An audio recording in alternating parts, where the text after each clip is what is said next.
En el desarrollo del último tema del módulo 1 se verán qué es y para qué sirven un modelo de datos, cuáles son los modelos de datos más conocidos, qué implica el modelo relacional y un ejemplo de una base de datos relacional. Volviendo al tema de los datos, una vez que se conoce la necesidad de información subyacente en una organización determinada, antes de crear un almacenamiento de datos confiable, se procede al modelaje de la estructura que contendrá los datos necesarios para el correcto funcionamiento del sistema de información. Para ello se cuenta con el modelo de datos. El modelo de datos es una colección de herramientas conceptuales para describir los datos, las relaciones, la semántica y las restricciones de consistencia. Definir y diseñar el modelo de datos es generar una representación gráfica de la estructura que va a tener el almacenamiento de datos a un nivel lógico. El trabajo de un especialista en sistemas de información en este punto es como el del arquitecto que dibuja un plano con todas las especificaciones y requerimientos de las necesidades de un usuario antes de la construcción de una casa.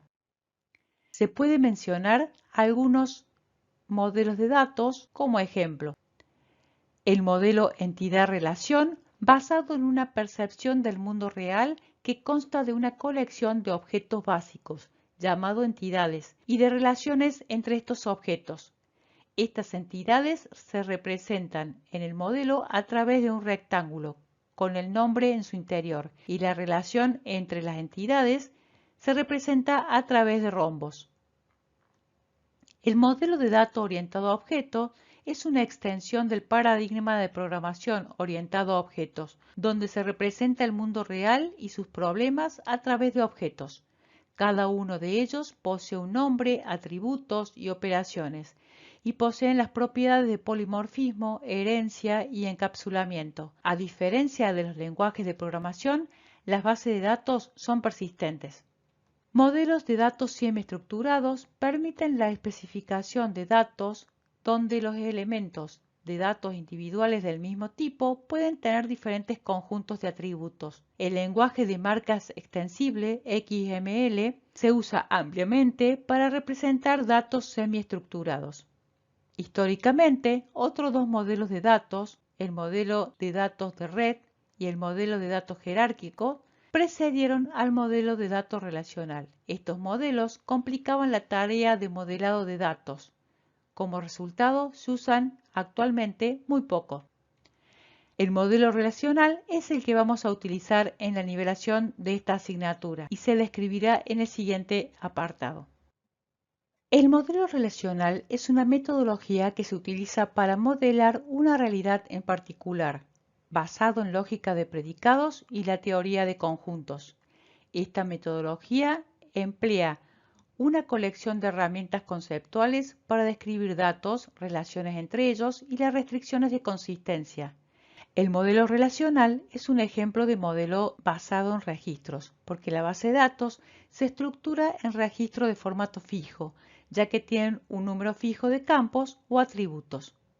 La estructura fundamental del modelo relacional es justamente eso, la relación, es decir, la tabla constituida por tuplas, que son las filas de la tabla o los registros en términos de datos, y los atributos, que son las columnas de la tabla o los campos en términos de datos. Las relaciones representan las entidades que se consideran relevantes en la realidad de datos a considerar y que luego formarán parte de la base de datos.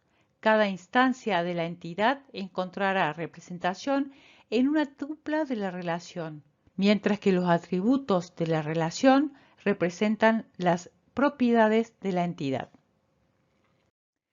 La siguiente imagen muestra un ejemplo de base de datos relacional.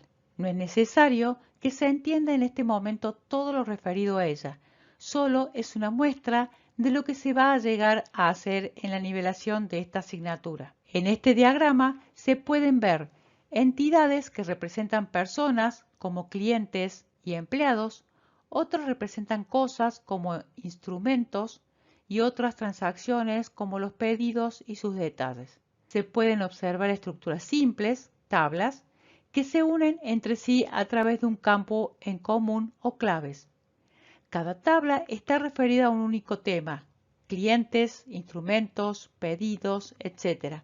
Y todos sus campos hacen referencia directa a este tema y no a otro.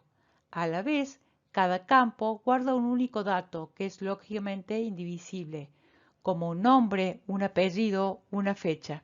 Como se podrá ver, en el nivel lógico se modelan las tablas o entidades y los campos o atributos, pero no se modelan registros o tuplas, aunque se deban tener en cuenta en todo momento para un correcto diseño. Todos los conceptos vertidos hasta aquí y en toda la nivelación utilizaremos el modelo relacional para diseñar bases de datos.